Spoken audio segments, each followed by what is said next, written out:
Welcome to Purpose 360. I'm Carol Cohn, and today more than ever before, companies, brands, and their partners need to stand for something beyond the bottom line. I've created this program to provide insights and ideas to share with you so that you can apply them to your work the very next day. The goal here is to up-level your purpose and to benefit companies and society. So please join us.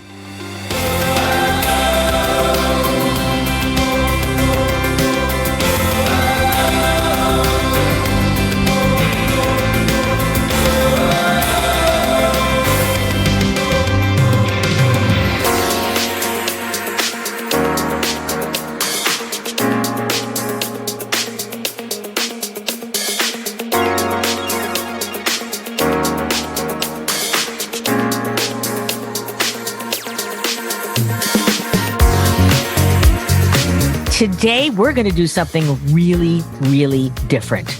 In the past, we've interviewed CEOs, CMOs, chief operations officers, strategy officers, consultants, authors, academics. Today, we're going to interview a provocateur, and that's Jonathan Atwood. And Jonathan Atwood he was a former client when he was at Unilever. He is a friend. He is one of, I believe, the foremost drivers of authentic purpose in companies and brands. And I asked John to join me on the show because we're at an inflection point when we're going back to work from our COVID lockdown. And we're going to talk about why John feels it's a make or break moment for companies. But first, we're going to start with John. So, John, welcome to the show. Thank you, Carol. Pleasure to be here. Oh, it's just a joy. I love this guy. I'm sorry. I get so excited that we're going to do this. So I'm going to start with the standard question I always ask. Who is John Atwood? Well, Carol, you had to start with the hard question first, didn't you? Of course. Because you know, the truth is the John Atwood you're talking to right now is not the John Atwood that's always been present. Very brief summary, graduated college, went to Capitol Hill, worked in politics, became a lobbyist. Things were going along quite nicely. I was your classic young guy chasing titles. You rattled off all the titles, and that was me. It was how to get up the ladder, keep going, playing the corporate game, if you will. And all that was working quite well on the outside.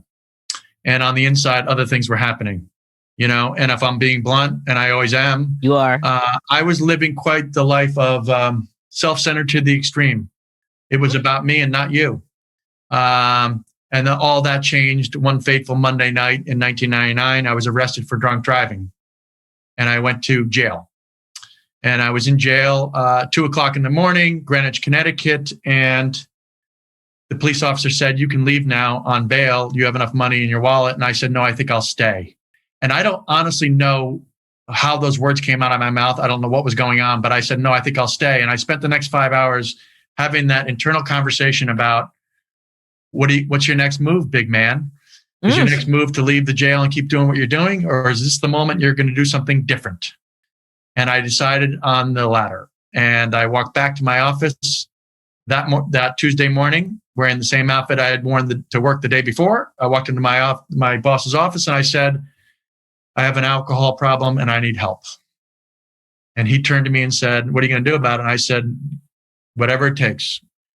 And that led me on the big transformation of me. 22 years sober as we speak.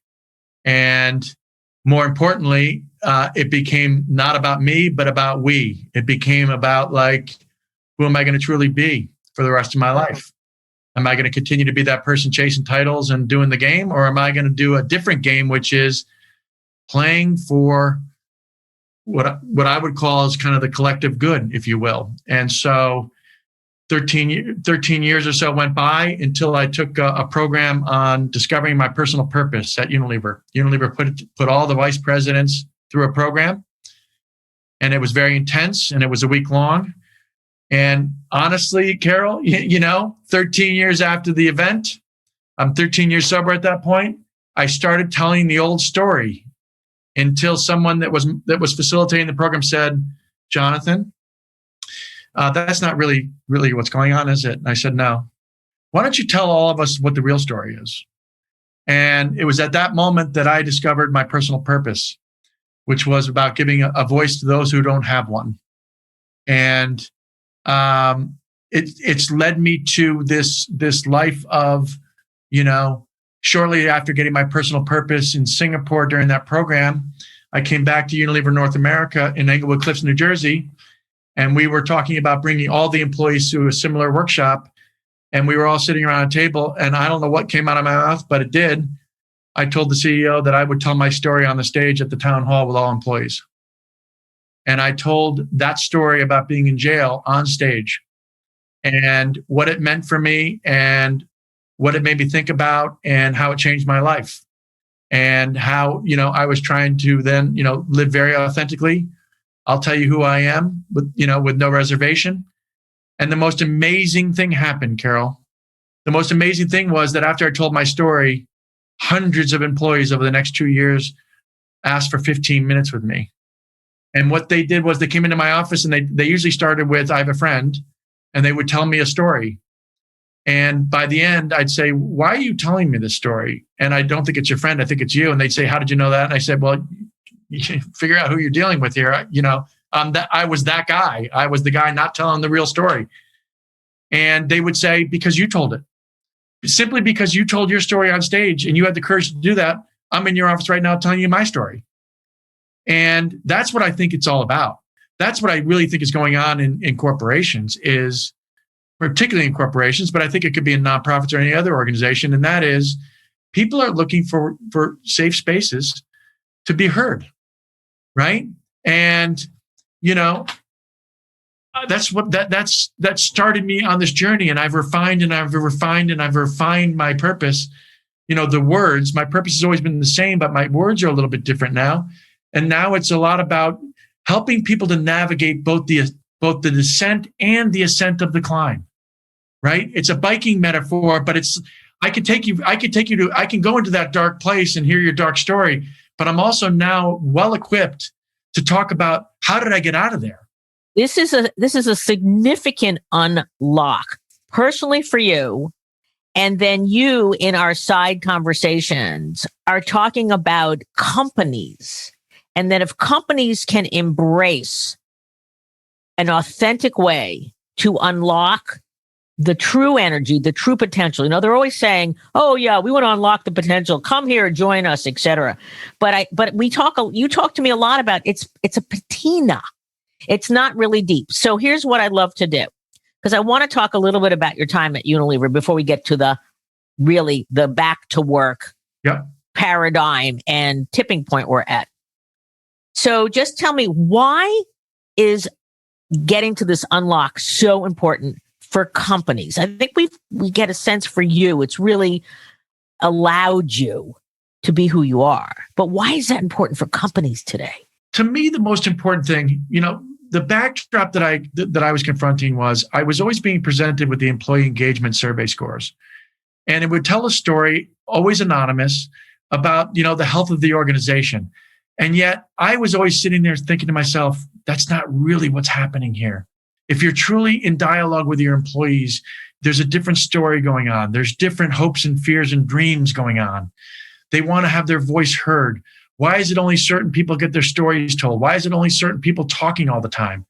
And so what I think is the most important is, if you can unlock the uniqueness of the individuals that make up a company, whether it's a big company or a medium-sized company or a small company, if you can unlock that energy, if you can actually put meat behind the banner that says, bring your whole self to work. I always laugh at that sign, because most companies that I've been in, they say that on the wall, and it's not actually what's going on. So if you can unlock that and have people actually bring their uniqueness to the forefront, you unleash all of this potential. You unleash all of this passion. You can create teams that are by design, the right people are on the team on the project that you need done based on what they can do. They're living in their sweet spot. We all know what Carol's sweet spot is, and therefore she's been brought in to do that work, right?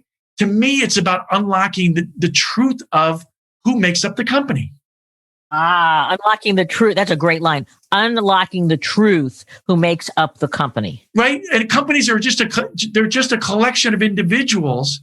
But I always feel like you got to unleash it. You got to have the courage to unleash that passion, that, that curiosity, that innovation.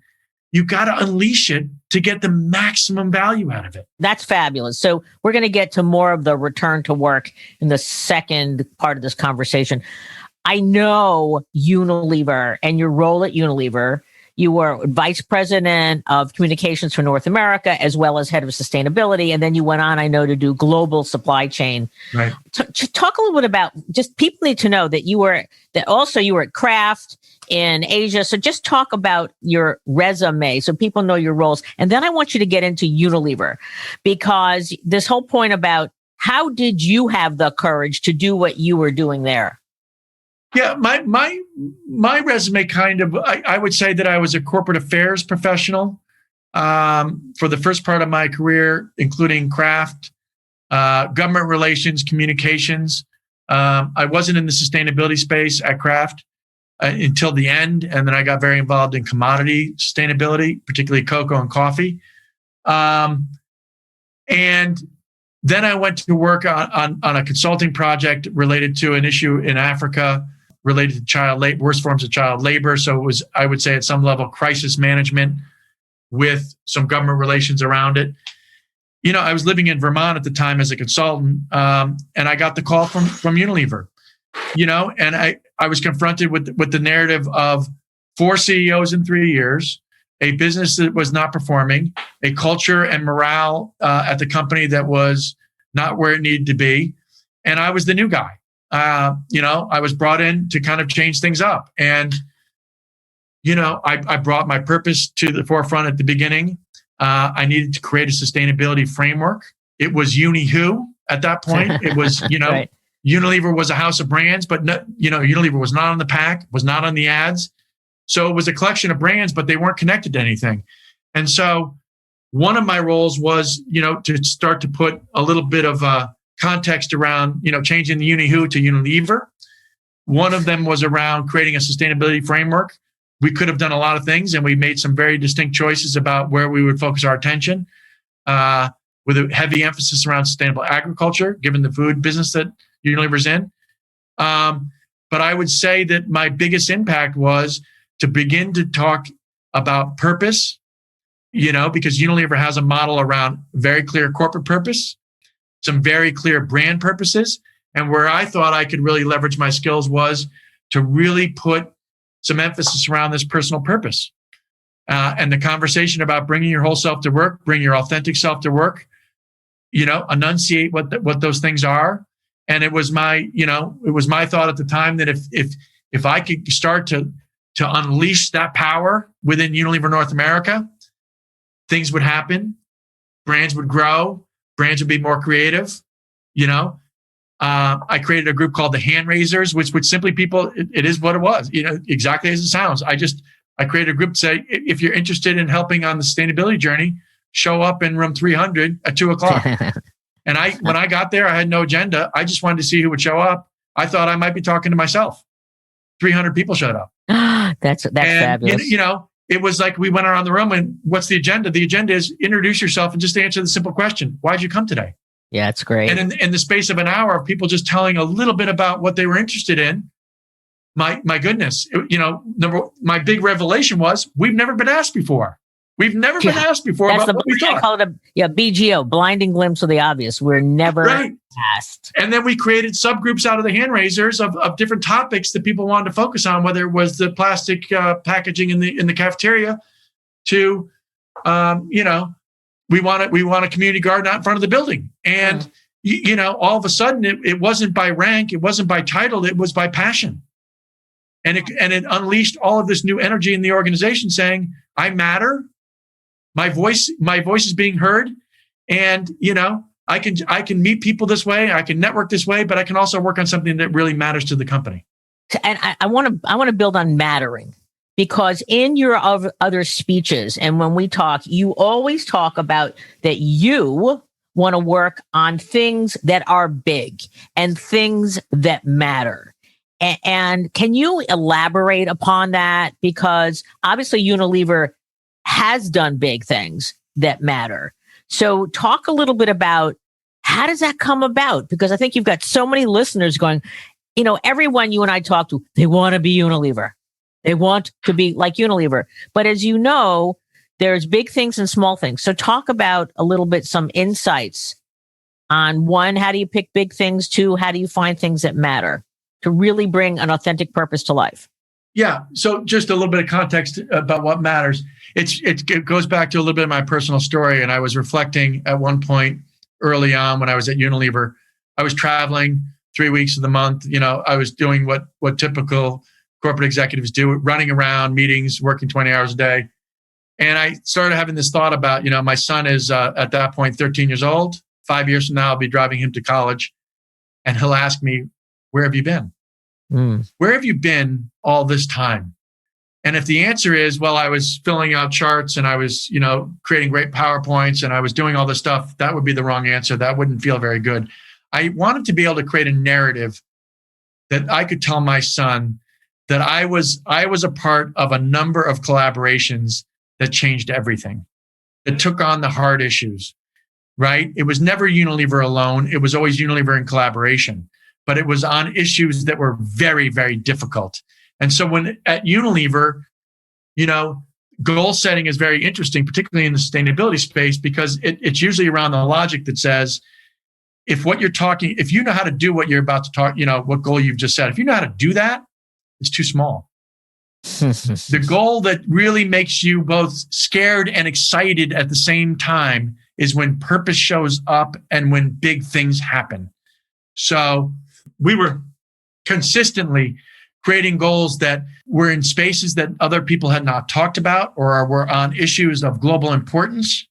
We would have timelines that may have, been pulled forward from where other people were talking.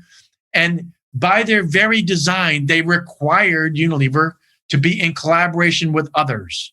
If you create a goal that you can do alone, our mindset was it's too small. It's simply too small. And just a question about other companies today, all the companies that want to be like Unilever, are they setting the bar too low because they can get things done? And I just question. That's my point of view. My point of view is, when my purpose shows up, when the corporate purpose shows up at Unilever, it's when a bunch of people have both conditions true at the same time, which is they're scared about how to get it done, and they're absolutely at the edge of excitement around the possibility. So it's not one or the other. It's not simply being told by somebody, here's your goal, and I'm absolutely mortified and scared about how to get that done. I need both conditions to be true at the same time, right? Yeah. And when you get to that, and then you get around a bunch of people that are feeling the same thing, all of a sudden the conversation changes. You start to create uncommon partnerships. You start to think about who are the best collaborators in this space, who's going to talk a lot and not really participate, and who's going to work like crazy side by side to get it done. Talk about one or two of the brands per se that went through that fear but excitement, and then what did they do? One example would be Hellmann's. Hellmann's mayonnaise, the top commodity in the ingredient panel is soybeans, primarily grown in Iowa. It's a big commodity. There's a lot of issues, obviously, in agriculture in Iowa. And the idea was that they wanted to create a sustainable agriculture goal around soybeans. And, Unilever needed to include folks like Cargill and ADM, but most importantly, they needed to engage the farmers of Iowa. And honestly, on paper, it probably sounds like it was fairly easy, right? You just show up in Iowa, we're Hellmann's. The truth is, when you go on the ground in Iowa, most of the farmers had no idea where the soybeans actually ended up. We're here from Hellmann's. And so we had to go down to Iowa and start to put a coalition of farmers that were willing to play a different game. And it didn't work, Carol. The first number of times we went down there, they basically said, we've been doing this for 7 generations. We know how to do this a lot better than you do. Leave us alone. Until we found one farmer who said, I want to play. And it happened to be a person that had a big voice in the community. Mm-hmm. He also had run a multi-generational farm, but he wanted to do something different. And for him, it was about the next generation, his grandkids. It was all about, and I want to take a risk and I'll try something different. And how did you find that person? We kept talking and talking and talking as you. So you were persistent and you just kept on it.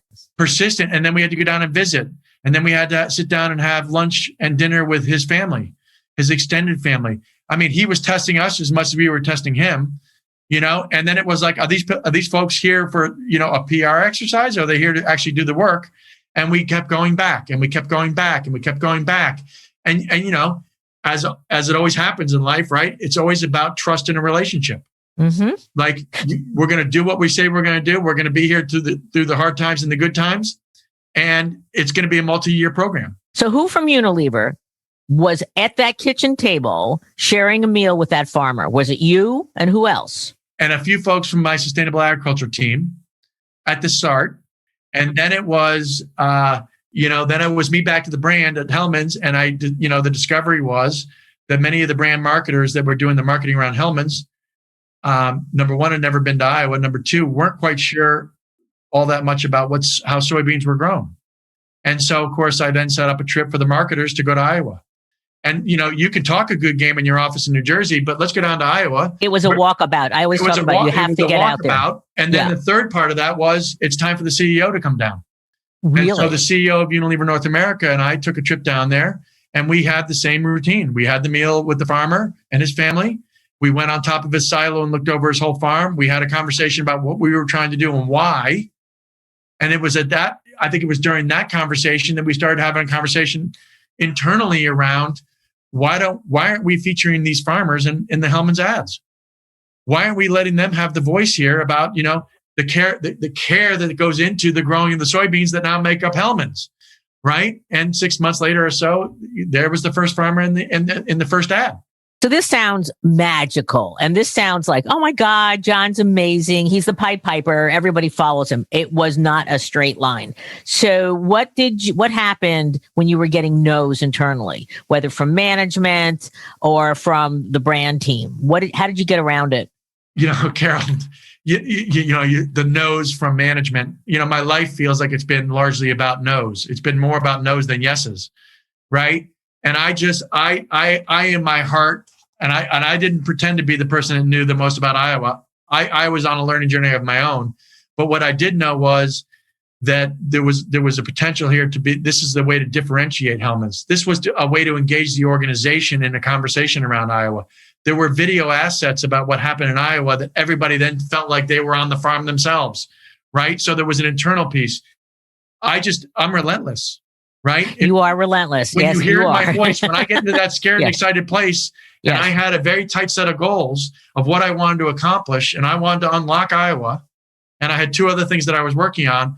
It wasn't like I had 70 things to do. I wanted to get a few things done, and I knew it was going to be up and down, right?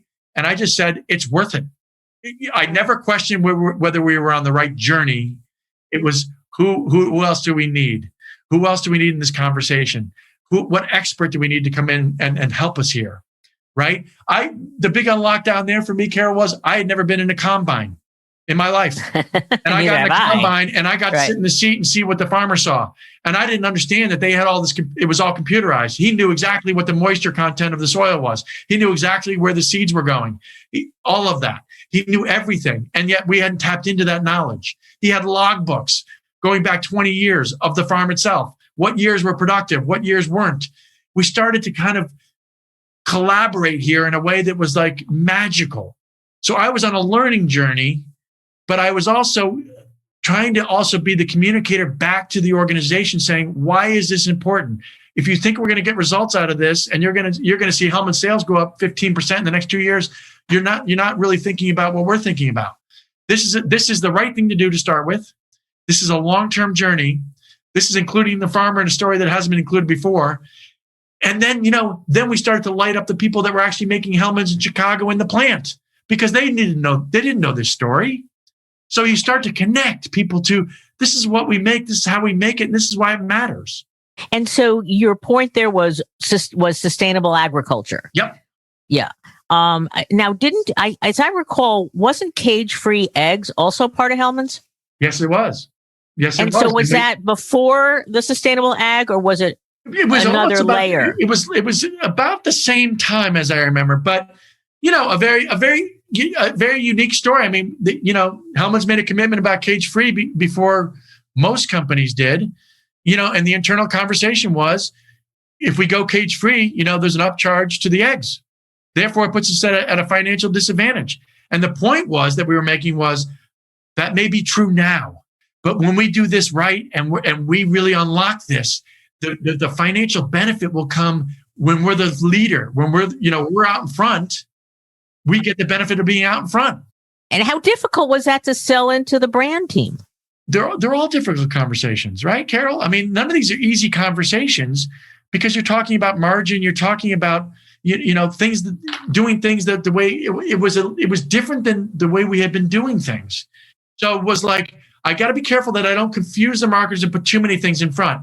But right down to, it sounds simple. Let's go through the ingredient panel of Hellman's. Let's have a meeting and simply put that on the wall. And let's go through each thing on the ingredient panel and understand what it is, what the function of it is, where does it come from, how much do we buy, how much does it cost, and where are the opportunities? What really matters off that list? Don't go to the 19th thing on the ingredient panel. Soybeans is number one. So if you're not addressing soybeans, anything else you're doing doesn't really matter. Eggs is number two, right? Great. And so there it is. And it was like, that's why it's relevant. And there's an opportunity here. I love the way you did that, because you're saying there's too much you could do. Of course. You're really educating the teams. Take the number one ingredient, then take the number two ingredient. Don't try and solve everything at once. So that is fabulous. Is there any other key learnings from Hellman's? Because I think for our listeners, they're going to go, oh my God, I just got this amazing kind of the gold key. It's not easy, but I'm learning how to unlock what is that special essence of a brand. So anything else in the Hellman's case that you would want to share? Hellman's been around a long time. I think that at some level, the brand marketing was about its history.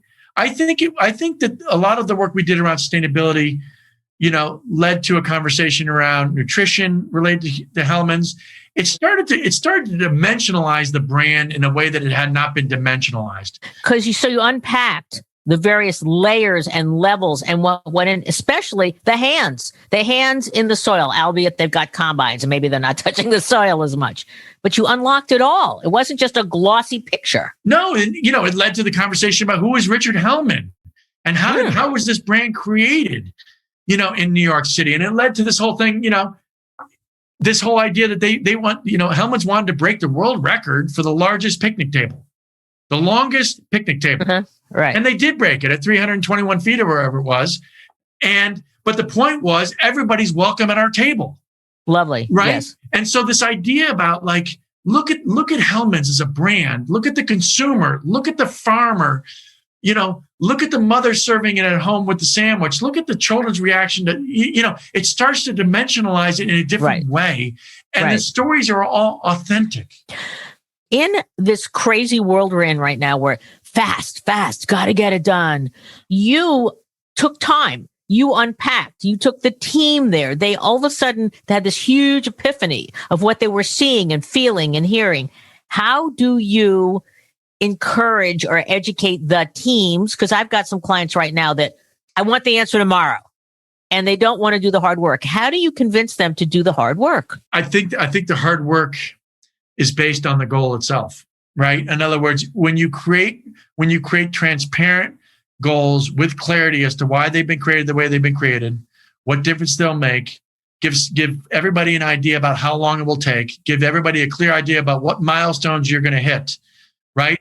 In Iowa, it was about acreage. How many acres could we bring on each year? Oh, right? great. It wasn't like we went from 0 acres to 10 million acres. You're talking about people, soybean farmers are typically running farms that are 10,000 acres plus. We're not talking about someone that's running 500 acres. And so, there's a scale, but you've got to prove out the system, right? Stay with us. This is going to be important. We're going to transform the way soybeans are grown in Iowa. We're going to transform Iowa. That's the story, but you can't just go from one place to another place quickly. Is it easy? No, Carol. But again, patience in this space, if the goal is big enough and you can create milestones along the way, everybody can stay excited, right? Everybody stays excited and they understand the journey. I had years of setback. We set a goal and we didn't make it. We didn't turn back. We dug in, right? We just dug in more and saying, what's the unlock? Oh, we have to look at some other states now besides Iowa. So we start looking at other states and how's that going to work? It's just, to me, you're so right. Everything has become fast and delivered tomorrow. And, if you can actually do that, I would then challenge whether the goal is big enough, right? Or whether the goal is clear enough. Or authentic enough. Because the amount of purpose washing, greenwashing, it's horrible out there. Is it going to really matter? If you can do it tomorrow, is that really going to matter and change everything? For the long term, too. That's right. It could be a short-term promotion, but it's not really going to really. So you're talking about systems change. Absolutely. And our mindset around setting goals was, the other lens was, will it transform the system? Is it a nice to do? And it might have, a little bit of value, or will it transform systems? And Unilever's, mindset is they engage in activities that have the potential to transform a whole system, whether it's in packaging and plastics, whether it's sustainable agriculture. Can Unilever be a part of something that transforms everything? Okay, so I want to jump to Lifebuoy and their hand washing campaign. Yep. Initiative. It's not a campaign. It's the largest in the world. Just talk. A lot of it's about India and the developing world. Can you just talk a little bit about that? Because it is so profound. It saves lives. So can we switch to that one just for a little bit? Because it's just wonderful. And it goes back to actually the founding story of what Mr. Lever did. Yeah. So could you talk a little bit about that? Lord Leverhulme, when Unilever was being created in Victorian England, it was, the purpose was all about making hygiene commonplace because people were dying of hygiene issues, right? And Paul Pullman, in his brilliance, created the next iteration, if you will, and Unilever's purpose became about making sustainable living commonplace, right? So you broadened out what was already there. It wasn't. You went to the origin story, and then you broadened it out for today. Brilliant. Right? And I always struggled in the Lifebuoy story because Lifebuoy wasn't sold in North America. It was always the story that was being told over there. But I got very interested as a student of the story, because it was very clear in its mission, and it was the number of kids, that were dying every single day from, diseases, if you will, that could have been stopped with the simple act of hand washing. It was a big number of deaths with the solve being fairly simple. And so Lifebuoy very authentically created, this program and its own purpose around hygiene and saving children's lives, right? And created all this programming around actual education. I believe it to be true that, there was a scientist, PhD, and she was one of only 2 people in the world that had a PhD in hand washing. Really? Right. And she was very engaged in the development of the Lifebuoy program and the education and on the ground. Right. So it was based on what would work. And so who was the person that went and found that person? That wasn't easy to find. No. A brand person? Or was it yourself? No, it was not and I had very little to do with the Lifebuoy execution because it was done primarily out of India, as you said. Yeah. But it was, what I loved about Lifebuoy was the marriage between authentic communication around what's the issue. And you've seen the Lifebuoy videos really do the work, right? Around the emotion, coupled with very, very, very detailed tactical execution about how to actually bring it to the masses in the communities that needed it, right? Working in conjunction with governments, talking about building out latrines and toilets, the whole package, bringing it into schools and just building, scaling, building. It was just amazing, but it was all based on, the human truth of we could prevent this. Our product can prevent 5 million children a year dying, right? Mm-hmm. If that doesn't move you, I don't know what does, because for me, that's a very simple proposition. We have the ability to have an impact on 5 million children. We have a product that solves that issue. It's simply now going to be a question of how much passion about execution do we have to actually make it work. That TV spot, which is so beautiful, it's about you want to explain it, because it's just so emotional. I use it in my speeches all for years. So just see if you can paint the picture and we're going to put it in the show notes. We'll put a link. The picture is that they're driving by in rural India, and they're on a bus, and a young girl steps off the bus and takes the hand of an elder and takes him on this long journey. And what I love about the ad is you're not quite sure what the ad's about. For the longest time, as you know, Carol, in the ad, you're not quite sure how this is all going to end, right? And it's the story of the 5-year-old. And so this woman takes this guy on a long walk, and they go in, and there's a very, very touching ceremony, and it ends with here's a child that has reached the age of 5. This community had been decimated by children not reaching the age of 5. And I'm not doing justice to the human emotion in the ad, although I get worked up when I talk about it, because I can see it in my mind. I'm watching it on the screen, and it's just beautifully creative, but it's human at the deepest level. And the celebration is about the fact, a very simple fact for all of us in the West, simply a child reaching the age of 5. 5. I know, it's incredible. And so yes, we'll put that in the show notes. And it's amazing that the purpose that came out of the core superhuman power of that brand became the content for the ad, versus the ad making something up and then saying, okay, now publicize this thing. And that's, again, one of the true tenets of authenticity. So that's great. So here's what we're going to do, because we've had this incredible conversation and we haven't even gotten about returning to the office. So I am going to make this into a 2-parter. So the first part is about John, who he is and such, and then talking about his experience at Unilever. Before we leave Unilever, and I know you could talk about this for hours, are there any other 5 key tenets of what you learned at Unilever? Because you left. When Paul left, you left. That looked like the whole team looked like they went to other situations.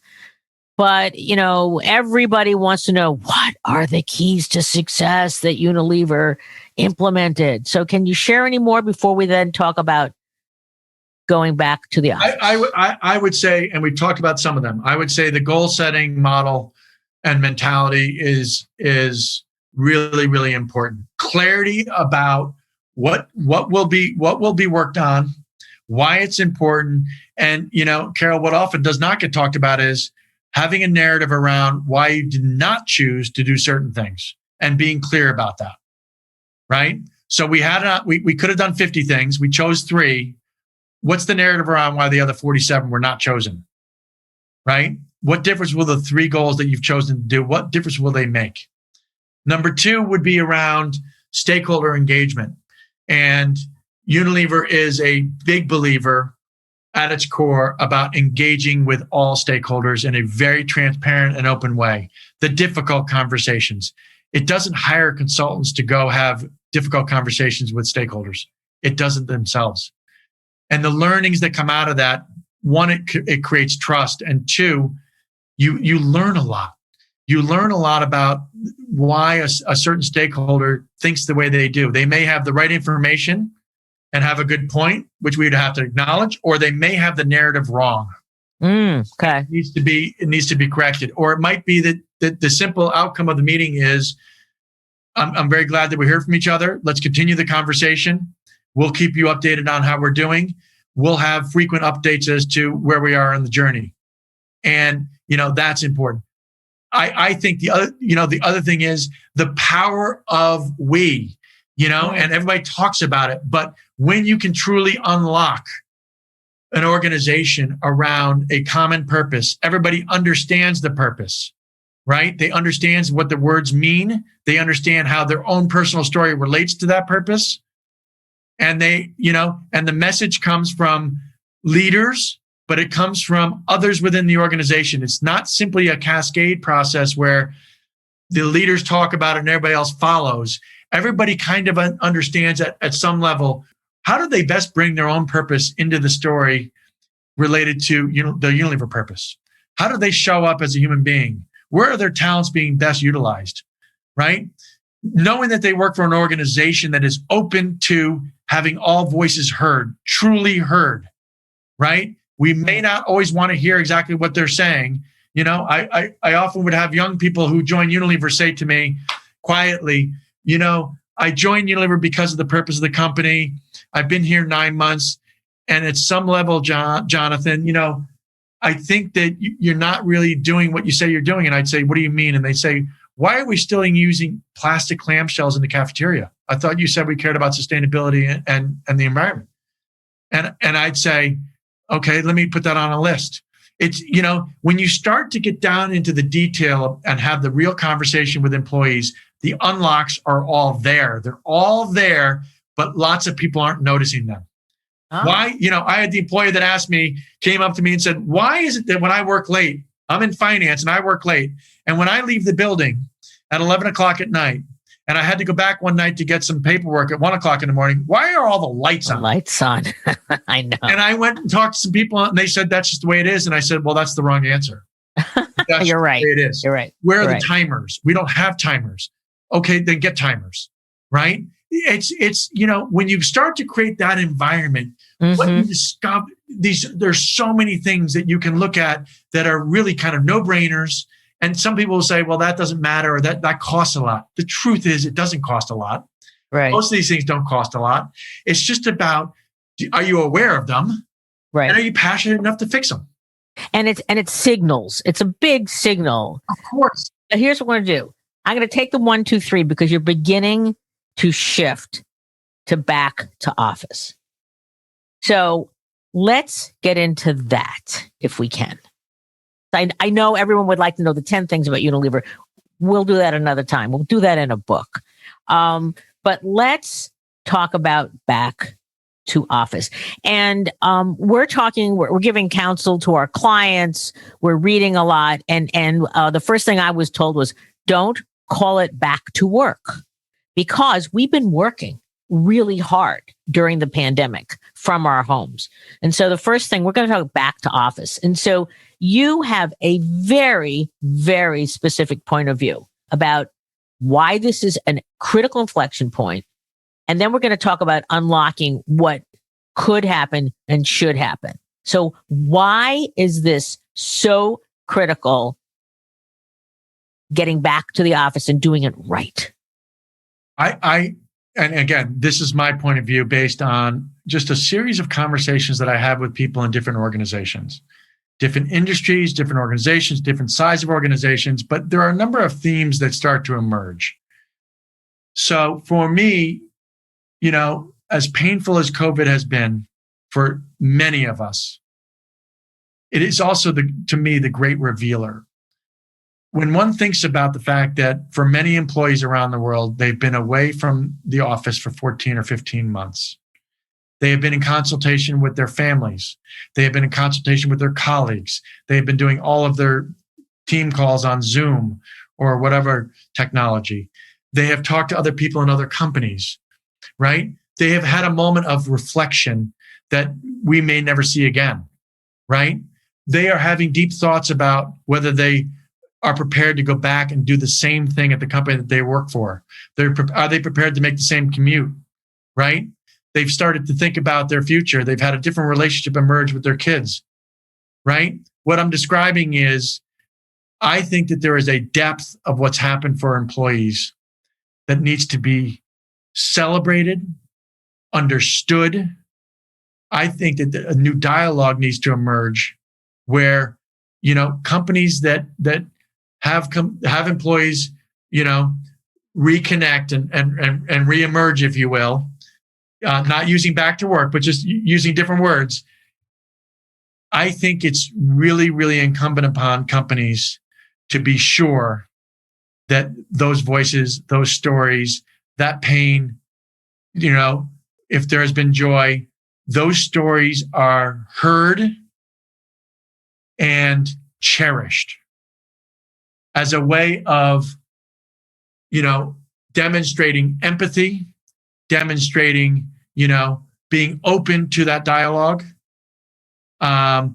being open to the idea that many ideas may emerge out of this period that will change the company forever going forward in terms of the way they do things now, as opposed to how they might change them going forward. And there's a whole bunch of things around that. But I just think this idea that it's been the great revealer, right? Mm-hmm. Great revealer of the human truth. And my truth during COVID is not yours, Carol. Your experience is not mine, right? But I think there's also a very dramatic risk that for some people in organizations, particularly those that are higher up in the organization, their experience at some levels, I'm not suggesting that there hasn't been pain, but at some level, they've been able to go through COVID in a much different way than someone that works in a manufacturing facility. Those experiences have been completely different. Parents that have had homeschool and those that, the list goes on and on and on. But in other words, what has been our shared experience? Let's put it out there. Let's just really talk about it. Let's have the, multiple moments where it's not one and done. We'll talk about it for the first week and then we'll move on. What are we going to now create as a collective, as part of this experience, right? And I just and to me, this is the moment when purpose really shows up, because purpose, whether it be corporate purpose, whether it be brand purpose, whether it be personal purpose, these things need time and space to germinate, right? This is now the moment for storytelling, right? Personal storytelling. And I'm just concerned that, I'm concerned that what I'm hearing from a lot of people is they don't feel as though they're being heard. They haven't heard from HR. They've been asked to do an anonymous survey, and that will somehow form the basis of how well everybody's doing. They're not having the empathetic conversations with their leaders, right? Yes, they're getting communication. Yes, they certainly are. But are they having it at a level of depth that's required for this moment in time? That's the point. That's the key point. Are they hearing it at the level of depth for this moment in time? This once in a century collective experience that we all went through, and we're now questioning, as you said, do I want to continue this job? Do I want to stay in this company? Do I want to commute? Who am I? What am I? The epiphany that you went through in 1999 when you were locked overnight in a jail cell.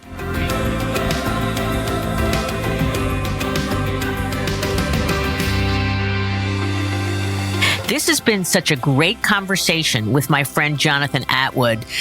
He has just shared so many insights about Unilever's sustainable living plan and how it was embedded in the company, and certainly shared it's not a straight line journey. I'm so excited about that portion of our conversation that we're going to go to part 2. Part 2 is returning to work in the new normal. Post-pandemic, we're not going to go back to the way it was, but companies who are going to thrive going forward, they need to express the humanity that they were so careful to continue to support during the COVID pandemic. So please join us for part 2, a great conversation with Jonathan Atwood.